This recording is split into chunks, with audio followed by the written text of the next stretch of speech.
Shalom, selamat pagi, semangat pagi Bapak Ibu dan Saudara-saudara. Jumpa lagi di pagi yang indah, hari yang baru ini dalam acara Sapaan Pagi Batra Kasih. Dan saat ini bersama-sama kita akan kembali merenungkan kebenaran sabda firman Tuhan. Dan untuk itu mari kita berdoa memohon pimpinan Roh Kudus. Bapa di dalam sorga, kami mengucap syukur atas penyertaan dan pemeliharaan-Mu dalam hidup kami. Di pagi hari yang indah dan cerah saat ini, kami akan membaca firman-Mu. Kami mohonkan dengan rendah hati bersabda dan berfirmanlah ya Bapa, ajarlah kami dalam kuat kuasa Roh-Mu yang kudus, memampukan kami untuk mengerti dan memahami setiap firman yang kami diberitakan dan kami dengar. Dalam nama Tuhan Yesus kami berdoa. Amin.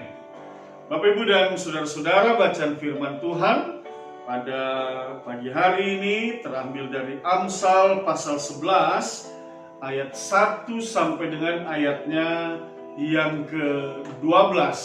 Itu saya bacakan buat kita semua. Neraca serong adalah kekejian bagi Tuhan, tetapi ia berkenan akan batu timbangan yang tepat. Jikalau keangkuhan tiba, tiba juga cemooh. Tetapi hikmat ada pada orang yang rendah hati. Orang yang jujur dipimpin oleh ketulusannya, tetapi pengkhianat dirusak oleh kecurangannya.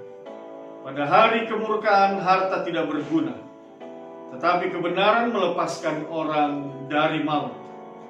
Jalan orang saleh diratakan oleh kebenarannya, tetapi orang fasik jatuh karena kefasikannya.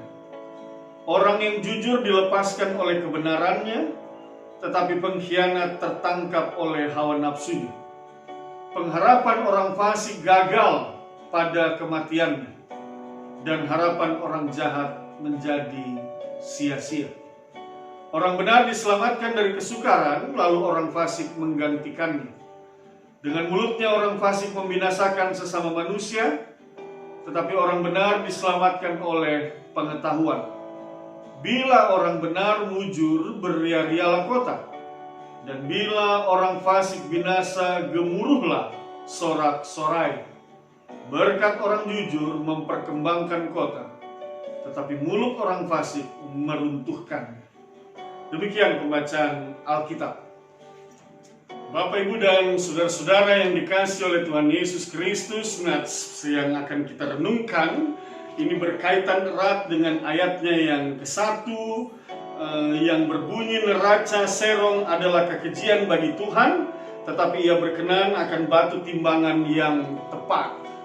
Neraca timbangan adalah sebuah alat yang biasa digunakan dalam perdagangan. Ketika seorang pedagang menjual sesuatu dan dia menimbang dengan timbangan ataupun dengan neraca. Tetapi yang menarik di sini adalah ada satu hal yang mengingatkan kepada semua kita ketika firman Tuhan mengatakan neraca serong adalah kekejian bagi Tuhan. Artinya neraca yang dibuat sedemikian rupa, neraca yang tidak benar, neraca yang tidak jujur, neraca yang merugikan pembeli dan menguntungkan pedagang, yang dibuat sedemikian rupa supaya pedagang untung dan pembeli pada akhirnya tentunya akan rugi. Bagi Tuhan, firman Tuhan katakan ini adalah sesuatu kekejian. Artinya sesuatu yang tidak jujur itu adalah kekejian bagi Tuhan. Seorang pedagang yang menghalalkan berbagai cara supaya dirinya dapat diuntungkan sementara para pembeli menjadi rugi, ini adalah sesuatu yang bagi Tuhan sesuatu kekejian, sesuatu yang tidak benar. Oleh sebab itu bagian firman Tuhan ini mau mengingatkan kepada kita bahwa dalam menjalani hidup ini, apapun aktivitas, pekerjaan, dan pelayanan yang engkau lakukan di dalam hidupmu, bahkan yang tercermin melalui seluruh perilaku hidupmu, jujurlah. Jangan merancangkan sesuatu dan melakukan sedemikian rupa satu hal yang itu sengaja dilakukan dan pada akhirnya membawa kerugian bagi orang lain. Apalagi kalau kita merancangkannya itu untuk keuntungan pribadi kita dan kita tidak jujur, kita berlaku tidak benar. Sekali lagi Bapak Ibu dan saudara-saudara, itu adalah sesuatu yang keji bagi Tuhan, kekejian bagi Tuhan. Oleh sebab itu Bapak Ibu dan saudara-saudara, kadang-kadang dalam hidup ini tanpa kita sadari mungkin kita terbawa untuk melakukan suatu hal yang tidak jujur. Tetapi bersyukurlah kita bahwa pagi hari ini firman Tuhan mengingatkan kepada kita, jangan engkau berlaku yang tidak jujur, karena sesuatu yang tidak jujur itu adalah suatu kekejian bagi Tuhan. Dan yang Tuhan ajarkan kepada kita saat ini adalah di dalam ayatnya yang ke-1 tadi, tetapi ia berkenan akan batu timbangan yang tepat. Artinya Tuhan berkenan pada satu perbuatan yang jujur. Tuhan berkenan atas satu perilaku yang jujur. Tuhan berkenan atas sikap hidup yang jujur. Oleh sebab itu Bapak Ibu dan saudara-saudara, dalam segala aktivitas pekerjaan dan pelayananmu, sekali lagi firman Tuhan katakan, Tuhan suka kepada mereka yang bersikap dan berlaku jujur.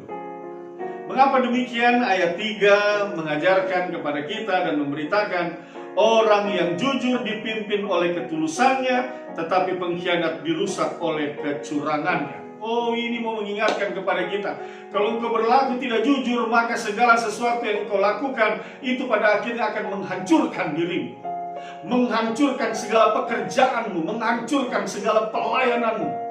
Tetapi sebaliknya, kalau engkau jujur di dalam engkau bekerja dan melayani, kejujuranmu itu akan membuahkan berkat. Mengapa membuahkan berkat? Karena sekali lagi Tuhan berkenan pada pekerjaan-pekerjaan yang jujur, dan Tuhan akan memberkati setiap pekerjaan-pekerjaan yang jujur. Demikian juga Bapak Ibu dan saudara-saudara, di dalam kita membangun relasi dengan orang-orang di sekitar kita, hendaklah kita membangun satu hubungan yang baik, yang tulus, dan yang jujur. Jangan ada dusta di antara kita di dalam kita melakukan pekerjaan-pekerjaan atau seluruh aktivitas hidup kita. Karena firman Tuhan di dalam Efesus pasal 4 ayatnya yang ke-20, mari kita lihat bersama. Ayatnya yang ke-25 dia katakan demikian, karena itu buanglah dusta dan berkatlah benar seorang kepada yang lain, karena kita adalah sesama anggota. Nah, itu dia. Firman Tuhan ajarkan kepada kita, buanglah dusta. Buanglah segala sesuatu yang tidak jujur itu di dalam engkau membangun hubungan dengan sesamamu. Bangunlah sesuatu yang jujur, yang tulus dalam hubungan itu. Maka kalau engkau membangun sesuatu yang tulus, yang jujur dalam hubungan dengan sesamamu, ada sukacita di sana, ada damai sejahtera di sana. Oh, luar biasa. Suami istri jujur, suami istri tulus, orang tua anak-anak jujur, antar jemaat juga jujur. Oh, hubungan yang akan terbangun adalah satu hubungan yang baik. Hubungan yang penuh dengan sukacita, hubungan yang penuh dengan damai sejahtera. Mengapa? Karena Tuhan berkenan atas hubungan yang dibangun dalam relasi kehidupan sosial yang jujur dan benar di hadapan Allah. Tetapi sebaliknya Bapak Ibu dan saudara-saudara, kalau engkau membangun satu hubungan yang tidak jujur dalam kehidupan rumah tanggamu, dalam engkau membangun relasi dengan orang lain, sesungguhnya itu hanya tinggal tunggu waktu saja. Ketidakjujuranmu itu akan menghancurkan apa yang sedang engkau bangun dan apa yang sedang engkau upayakan. Satu lagi firman Tuhan mengatakan dalam Amsal pasalnya yang ke-28 ayatnya yang ke-18, ia katakan demikian, siapa berlaku tidak bercela akan diselamatkan, tetapi siapa berliku-liku jalannya akan jatuh ke dalam lubang. Nah, itu dia. Jelas sekali lewat firman Tuhan ini, kalau engkau berlaku tidak bercela, maka engkau akan diselamatkan. Artinya segala sesuatu juga yang engkau kerjakan dan yang engkau lakukan, itu pasti akan berhasil, sukses, membuahkan kebaikan. Tetapi sekali lagi, kalau engkau berlaku tidak jujur, berlika-liku jalanmu, maka itu semua akan menghancurkan apa yang engkau bangun di dalam kehidupan. Oleh sebab itu, Bapak Ibu dan saudara-saudara, sangat sederhana sekali pagi ini. Mari sebelum kita memulai aktivitas kita bangun satu komitmen. Aku mau menjadi pribadi yang jujur. Nah, itu dia. Aku mau menjadi pribadi yang jujur di hadapan Tuhan Allah dan di hadapan manusia. Dan di dalam aku bekerja dan melayani, aku mau melakukannya dengan jujur. Bapak, Ibu, dan saudara-saudara, secara khusus bagi orang tua. Kalau kita sebagai orang tua terbiasa dengan sikap hidup yang jujur, maka itu akan menjadi teladan yang baik buat anak-anak kita. Anak-anak akan belajar bahwa, oh iya, saya tidak boleh berbohong, saya tidak boleh berdusta, karena orang tua saya jujur. Orang tua saya memberikan teladan yang baik, orang tua saya mengajarkan tentang hal kejujuran, dan itu akan membangun masa depan saya, maka saya juga mau belajar untuk jujur. Tetapi sekali lagi Bapak Ibu, kalau kita sebagai orang tua tidak memberikan contoh dan teladan yang jujur, membiasakan diri dengan ajaran-ajaran yang tidak benar kepada anak-anak kita, pada akhirnya juga mereka akan melakukan hal yang sama.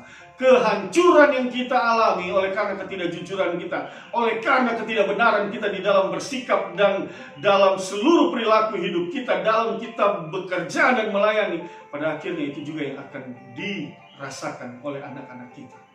Oleh sebab itu Bapak, Ibu, dan saudara-saudara, sekali lagi, mari bangun satu kehidupan yang berkenan di hadapan Tuhan dan jadilah orang jujur. Katakan ke dalam diri kita, aku mau menjadi orang yang jujur. Oleh sebab itu kita percaya dalam keinginan dan sikap kita dan tekad kita untuk menjadi orang yang jujur, maka segala pekerjaan dan pelayanan kita, seluruh aktivitas hidup kita pasti akan diberkati oleh Tuhan. Oh, Tuhan memberkati kita semua Bapak, Ibu, dan saudara-saudara. Mari kita bersehati di dalam doa. Bapa di dalam sorga, kami mengucap syukur atas firman-Mu, dan kami bersyukur karena kami diingatkan kembali di dalam segala tugas tanggung jawab kami. Di tengah keluarga, jemaat, dan masyarakat, kami diajar untuk bersikap jujur. Oleh sebab itu, ya Allah, ya Tuhan kami, tolong kami, tuntun dan pimpin kami senantiasa dalam kuat kuasa Roh-Mu yang kudus, agar di dalam kami melakukan seluruh aktivitas hidup kami, di dalam kami mengucapkan sesuatu, berbuat sesuatu, berpikir sesuatu, membangun relasi dengan sesama kami boleh jujur di dalam menjalaninya. Terima kasih Bapa di dalam sorga, untuk semua kasih setiamu. Hamba berdoa untuk semua jemaat-Mu yang akan memulai aktivitas mereka pada pagi hari ini. Mari Bapa, dengan rendah hati hamba mohonkan, berkati semua keluarga dan rumah tangga dalam pekerjaan dan pelayanan mereka. Berkati mereka Tuhan. Di penghujung hari hamba percaya mereka akan melihat dan menyaksikan kebaikan dan kasih Tuhan yang nyata di tengah ketaatan dan kesetiaan mereka di dalam mengandalkan Tuhan. Terima kasih Bapa di dalam sorga. Berkati setiap suami, istri, orang tua, anak-anak, opa, oma, pekerja, pelayan. Tuhan berkati mereka semua. Kalau ada yang sakit, kalau ada yang lemah, kalau ada yang memiliki pergumulan, bersehati kami semua yang beribadah pada pagi hari ini memohon dalam nama Tuhan Yesus. Mari Bapa, sembuhkan mereka yang sakit, pulihkan mereka, berikan jalan keluar bagi mereka yang memiliki pergumulan, ringankan setiap beban ya Tuhan. Dan kami percaya mereka semua akan menikmati kuasa kasih Tuhan yang mendatangkan kebaikan dan damai sejahtera dalam hidup mereka. Ini doa kami, ini permohonan kami. Ampunkan dosa dan kesalahan kami dalam nama Tuhan Yesus. Kami berdoa dan mengucap syukur. Amin. Terima kasih. Selamat pagi. Tuhan berkati kita semua.